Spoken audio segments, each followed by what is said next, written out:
हम अक्सर शाम में कुछ गलतियां ऐसी होती कि संध्या वेला में हम कुछ ऐसे क्रियाओं को करते जिसे शास्त्र में निषेध बताया गया है। मुख्यतः मैं बता दूं कि संध्या वेला में 4 ऐसे घटनाएं, 4 ऐसे कार्य कभी नहीं करने चाहिए जिससे स्वयं लक्ष्मी, स्वास्थ्य, धन, ऐश्वर्य सबकी हानि होती है।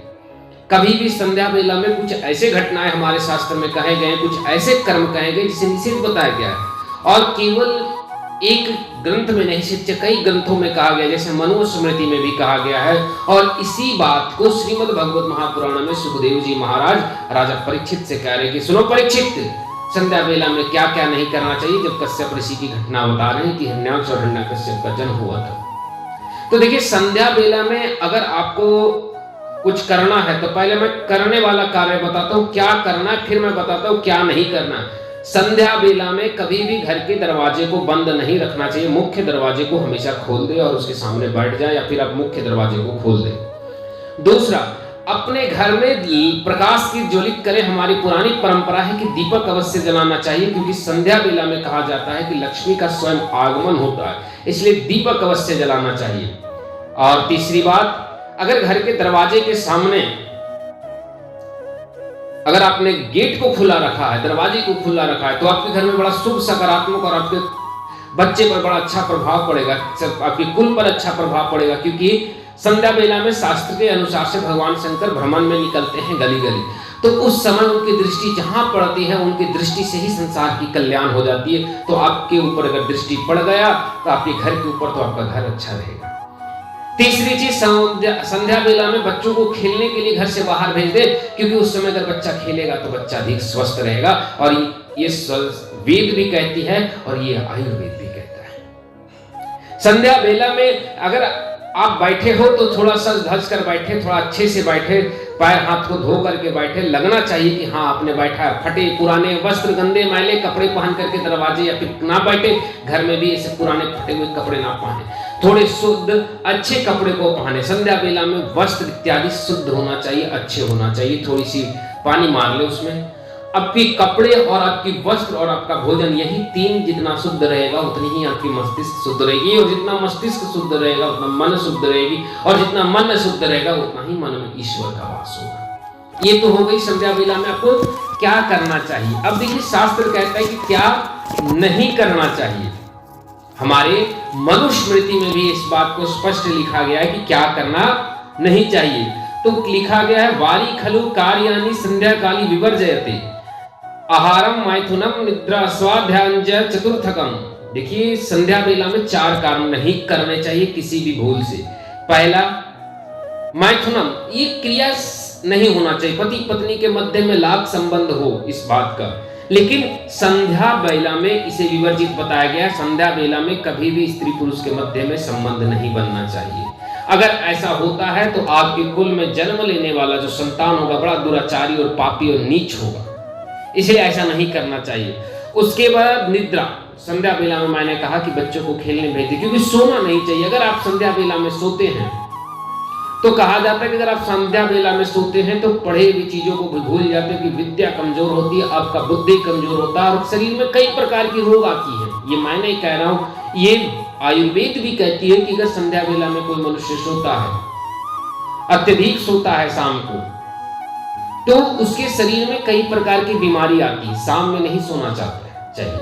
हमारे शास्त्रों में कहा गया है कि जल्दी सोए और ब्रह्म मुहूर्त यानी कि सुबह 4 बजे तक उठ जाए। और यही बात साइंस में कहा गया है कि early to rise and early to bed and early to rise, जल्दी सोएं और जल्दी उठे। और सेम बात हमारे आयुर्वेद में आज से हजारों वर्ष पहले कहा गया है। तो इन हमारे मनुस्मृति में मनु महाराज कह रहे हैं कि देखो, संध्या वेला में सोना नहीं, सोने से आपकी स्वास्थ्य पर प्रभाव पड़ेगा।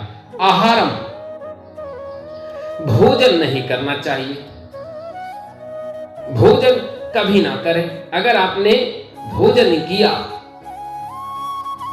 तो आपके शरीर पे रोग आएगी। भोजन कभी शरीर पे नहीं लगता है जो संध्या वेला में किया जाता है। इसलिए बहुत पुरानी परंपराओं में देखेंगे, पहले जमाने के लोगों को देखेंगे कि कहेगा कि संध्या वेला में भोजन नहीं किया जाता। इसे बहुत लोग गोदा वेला या इत्यादि इत्यादि के नाम से जानते हैं।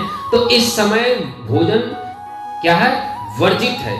क्या है, संध्या काली विवर्ज्यते, क्या क्या है? आहारम मैथुनम निद्रा, आहार मतलब भोजन, मैथुनम मतलब मैंने आपको बता दिया स्त्री पुरुष का संबंध, निद्रा यानी सोना, और स्वाध्याय चतुर्थकम स्वाध्याय, स्वाध्याय मतलब स्वयं पढ़ना, स्वाध्याय करना यानी किसी चीज को पढ़ना।